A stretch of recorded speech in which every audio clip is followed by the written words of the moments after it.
Every relationship has a vault. It might not be made of polished mahogany with golden hinges like Meghan Markle's, but it exists all the same. For some of us, it's an old shoebox under the bed filled with love notes from high school. For others, it's a locked drawer in the nightstand where receipts, random keepsakes, and maybe even a forgotten Valentine's card live.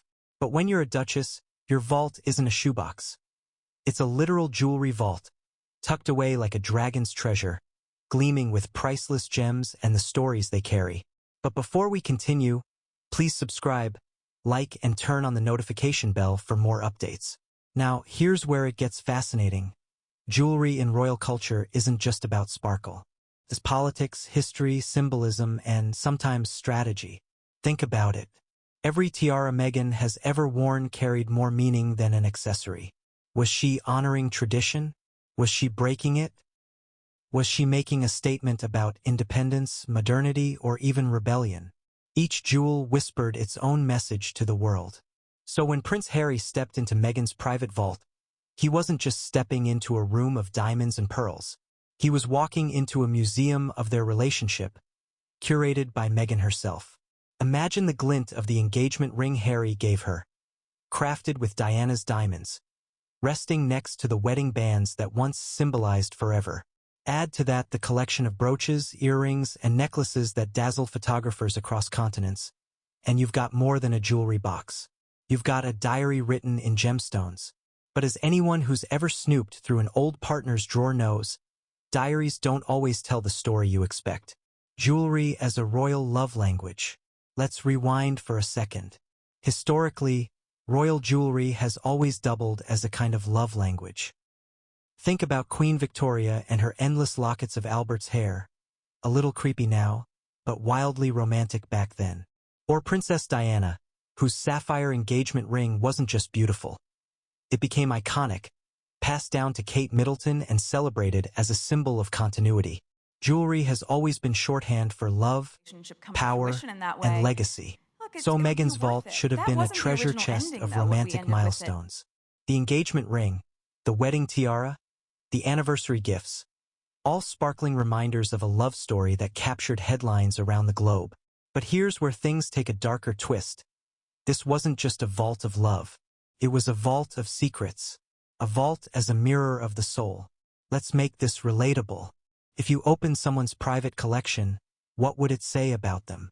Your best friend's vault might reveal half-used candles, Polaroids from college, and maybe an embarrassing diary entry about her first crush. A spouse's vault might show you how much they value memories, or how much they want to control the narrative. In Meghan's case, her vault told a story of contradictions.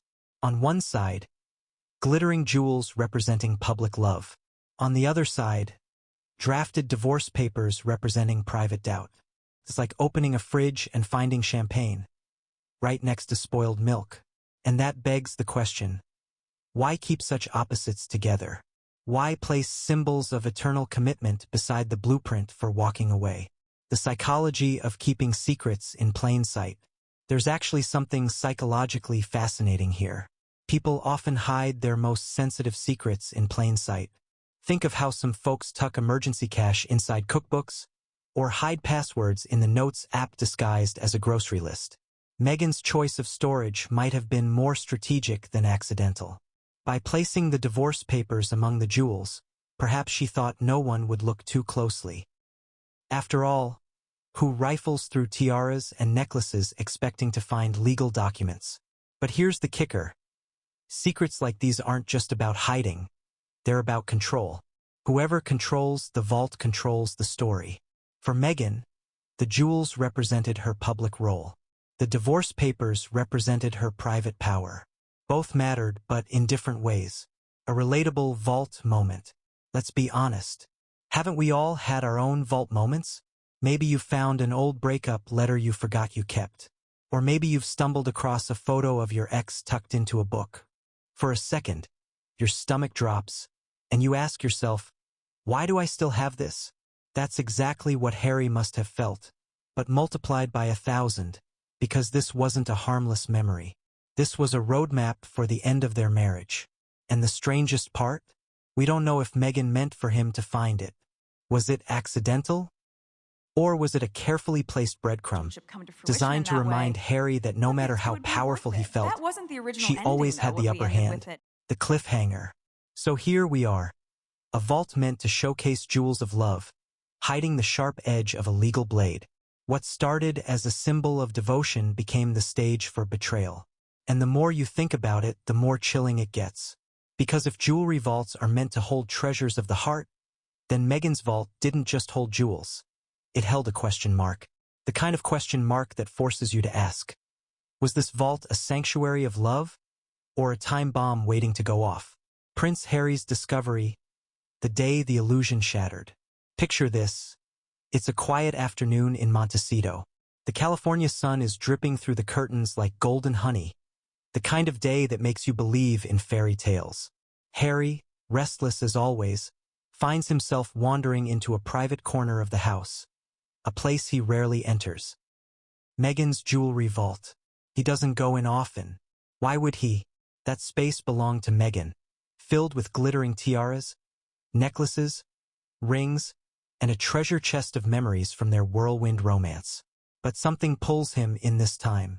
Maybe curiosity, maybe fate, or maybe, just maybe, that unshakable sixth sense we all get when something feels off. And so Harry opens the door. The scene unfolds. Imagine Harry's eyes adjusting to the soft glow of spotlights bouncing off glass cases. Imagine the faint scent of lavender from Meghan's perfume lingering in the air. He pauses, almost overwhelmed by the opulence, the kind of collection most people only see behind museum glass. There's the engagement ring he had painstakingly designed with Diana's diamonds. There's the tiara Meghan wore on their wedding day, the one that once symbolized the joining of two worlds. First, he smiles. He remembers the proposal, the vows, the early days when love seemed untouchable. But then, something strange catches his eye. It's not a jewel. It's not a trinket. It's a manila folder. Sitting there, tucked between velvet pouches and silk-lined cases, like a splinter in an otherwise perfect dream. The first glance. Harry picks it up casually at first. Maybe it's an old receipt. Maybe it's nothing. But when he opens it, the air shifts. His chest tightens. His hands start to sweat. The words on the page are cold, sterile, and unmistakable. Petition for dissolution of marriage. Drafted divorce papers. Signed. Stamped. Dated. For a moment, Harry freezes. His brain does that thing all of ours do when confronted with something unthinkable. It tries to rationalize. This must be a mistake. Maybe it's a prank. Maybe Meghan was just exploring possibilities with a lawyer, just in case. Surely it doesn't mean anything. But the more he reads, the less room there is for denial. The details are precise. Property arrangements, custody considerations, even financial clauses. This wasn't a vague draft. This was a plan. Relatable shock. Have you ever stumbled across something you weren't meant to see? Maybe it was a text on your partner's phone. Maybe it was a letter they never mailed. Maybe it was a hidden email thread that shattered your trust in one glance. That moment of stomach-churning disbelief. That's what Harry felt, but amplified 100-fold by the stakes of royalty, reputation, and global attention. It's the kind of moment where the world tilts slightly on its axis, where you question not just what you found, but everything leading up to it. Was our love real? Or was I the only one who believed it? The flood of questions. Harry's mind must have gone into overdrive. Why were the papers there? How long had Meghan kept them? Why place them beside their wedding rings, of all things? Was it symbolic? A cruel reminder that every promise could be undone? Or was it convenience? Just the safest place to hide documents no one would dare touch? And more haunting still, did Meghan ever intend for him to find them? Because let's be honest. Some secrets are hidden to stay hidden, but others are hidden in plain sight because deep down, the person wants to be discovered. Was this Meghan's unspoken way of saying, I hold the power here? The weight of Diana's legacy. Another layer of heartbreak must have struck Harry in that moment. The engagement ring he designed was built with diamonds from Diana's personal collection, a way to bring his late mother into his marriage, To find divorce papers alongside that symbol wasn't just betrayal. It was desecration, a clash of past and present, love and loss. Imagine the emotional storm. The legacy of his mother colliding with the possibility that his wife had prepared an exit strategy from the start. The emotional fallout. In the silence of that vault, Harry must have cycled through disbelief, anger, grief, and perhaps even guilt. Should he have seen the signs earlier? Was his desire to protect Meghan blinding him from the truth? It's a relatable spiral. When we find evidence of betrayal, we don't just feel hurt. We replay every past moment, wondering if it was a lie. We scrutinize every smile, every "I love you," every promise. We wonder, did they mean it or was it all an act? Cliffhanger. So there Harry stood, holding papers that rewrote his entire love story. Papers that turned jewels into props, vows into footnotes, and love into a question mark. But the real sting wasn't just the existence of the papers. It was their location. Because tucked beside their wedding rings, those documents didn't just say, "This could end." They said, "This was never forever." And that leaves us with one burning question. Were those papers legally binding, or were they just a chilling draft, left there to remind Harry that his fairy tale could crumble at any moment?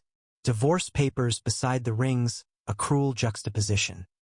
There are contradictions in life that make us laugh, like a low-fat cheesecake that still packs 900 calories, or a gym bag sitting unopened next to a box of glazed donuts. But then there are contradictions that make us stop cold, contradictions so sharp they feel almost cruel. For Prince Harry, that contradiction came in the form of divorce papers resting beside their wedding rings. Think about that image for a moment. On one side, the shining gold bands that symbolized eternal love, commitment, and the beginning of their royal fairy tale. On the other, a stack of legal documents outlining the blueprint to end it all. Love and loss, side by side, like a dagger hidden inside a bouquet. The symbolism of rings. Wedding rings aren't just jewelry. They're promises cast in metal. They're circles with no end, meant to represent eternity. In every culture, in every religion, rings are more than decoration. They're contracts of the heart. When Harry slipped that ring onto Meghan's finger at St. George's Chapel, the world sighed with admiration. It was supposed to mean forever. It was supposed to mean no matter what storms came, they'd face them together. So what happens when forever sits inches away from an exit plan? It's not just irony, it's a betrayal of the very symbol itself. The symbolism of divorce papers. Divorce papers, on the other hand, are brutally practical. They strip away romance and replace it with clauses, custody schedules, property divisions, legal jargon. Where rings promise eternity, divorce papers promise finality. And in Meghan's vault, these two symbols didn't just coexist. They collided. A museum of contradictions. Let's use a visual metaphor. Imagine walking into a museum where, on one side, you see the Declaration of Independence under glass. And right beside it, you see a resignation letter, typed and signed, ready to hand in. The contrast would be jarring, even offensive. That's what Harry faced in that vault. The beginning and the end of his marriage, shelved together like mismatched books. Or imagine pulling out your wedding album and finding, tucked inside the pages, a prenuptial agreement that says who gets the house. Would you ever look at those photos the same way again? Humor with a bite. And here's the kicker. Meghan could have stored those papers anywhere. A lawyer's office, a safe deposit box, even a locked drawer. But no, she kept them with the wedding rings. It's almost like filing your will next to your baby's birth certificate. Technically practical, yes. Emotionally devastating, absolutely. It begs the question. Was this pure coincidence? Or was it intentional? Because if it was intentional, then Meghan was sending a silent message. Every symbol of love has a shadow of loss. The power of juxtaposition. Writers, artists, and filmmakers have always understood the power of juxtaposition. Place two opposites side by side, and the meaning of each becomes sharper. Love looks brighter next to betrayal. Hope feels stronger next to despair. By placing the divorce papers beside the rings, Meghan, consciously or not, created one of the most chilling juxtapositions imaginable.